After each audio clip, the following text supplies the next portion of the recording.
웰싱킹 107에서 117쪽까지 부자에 대한 르상티망이 있는가? 나는 사람들에게 부를 이룬 노하우를 전하면서 어떤 이유에서인지 돈을 악의 권원처럼 보는 사람이 많다는 걸 알게 되었다.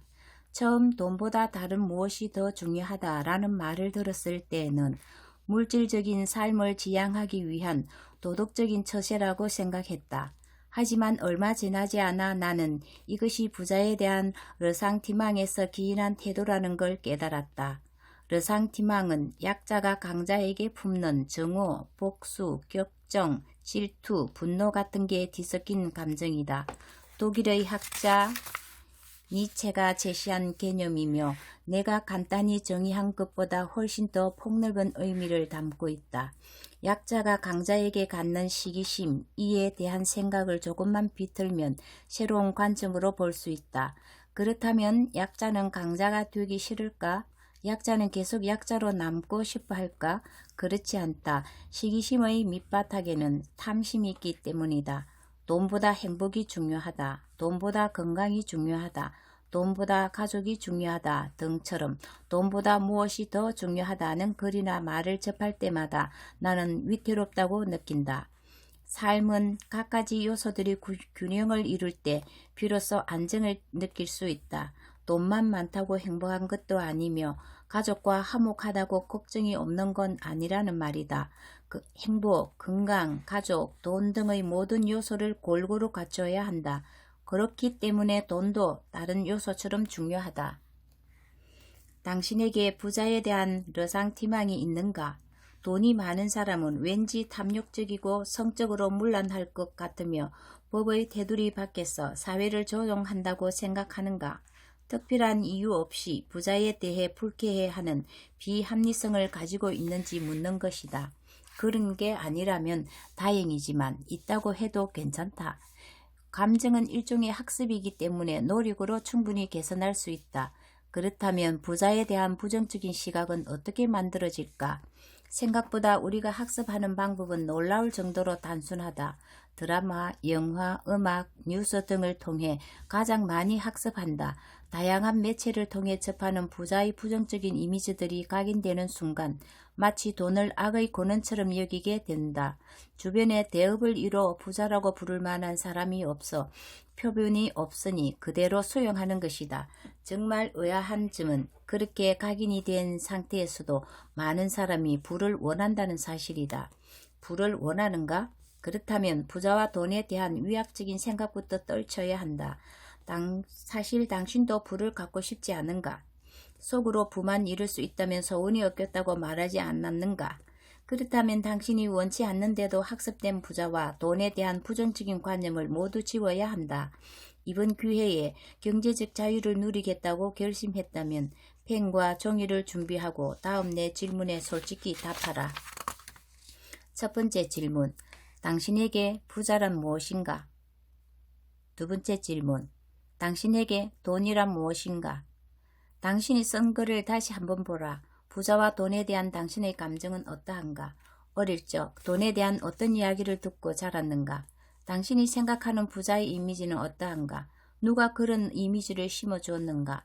당신이 지금껏 봐왔던 켈리추에는 탐욕의 상징이라고 생각하는가? 나 또한 부자와 돈에 대해 그렇게 생각했던 적이 있었다. 하지만 웰싱킹을 통해 부정적인 굴레에서 벗어났다. 내가 생각하는 부자는 이렇다.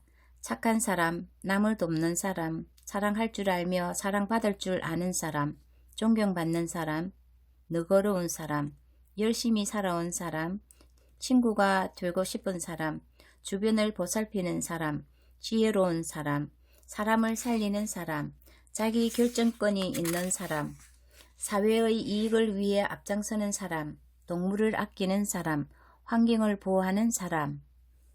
내가 생각하는 돈이란 이렇다. 많아야 하는 것, 남을 도울 수 있는 수단, 있으면 편리한 것, 대부분의 해결책, 꼭 있어야 하는 것, 노력의 결과, 나눌 수 있는 것, 보람의 상징, 병을 고치게 해주는 것, 여유로움, 엄마에게 주고 싶은 것. 부자와 돈에 대한 내 생각이다. 부정적인 생각은 조금도 없다.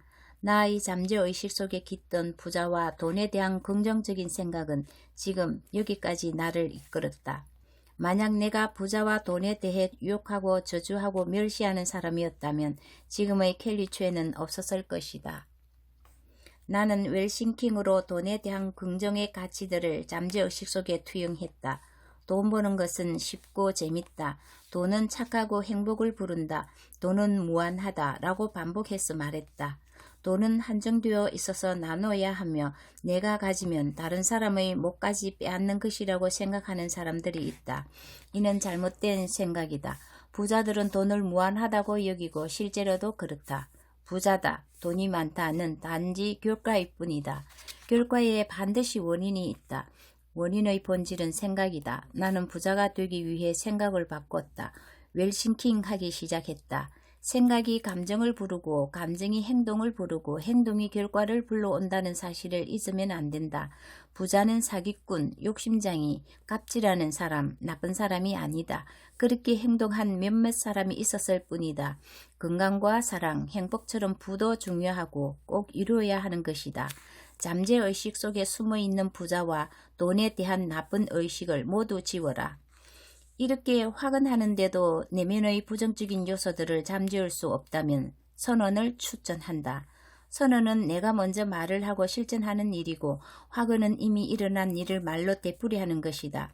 예를 들어 나는 백만장자의 생각 파워를 가지고 있다 라고 화근하면 거짓말하지 마. 너는 백만장자가 아니잖아. 라는 말이 떠오를 수 있다. 그러니 나는 그런 사람이 아니지만 해낼 거라고 선언해야 한다. 부를 창조하는 웰싱킹의 힘이 잠재의식에 잘 뿌리내리도록 정성을 다하라. 한치의 부정적인 생각도 허용하지 말고 한없이 긍정적인 태도로 선언하라.